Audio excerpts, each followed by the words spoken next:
Assalamu alaikum. Hello friends, how are you? Welcome back to my new video. In this video I am going to show you how to insert custom text box in Microsoft Word. Let's get started. At first we have to open a Word document. Then create a new blank document. Then we go to the insert menu. Then click shapes. Then choose any shapes and click and drag it. Now we go to the format menu and click edit text option. Then write something on your keyboard.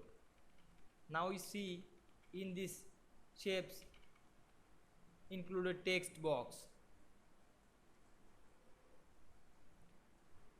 Now we change color and change outline, style, anything.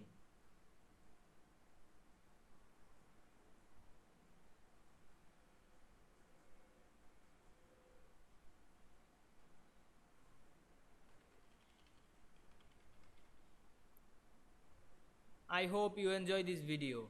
Please like, comment, share and subscribe my YouTube channel. Thanks for watching.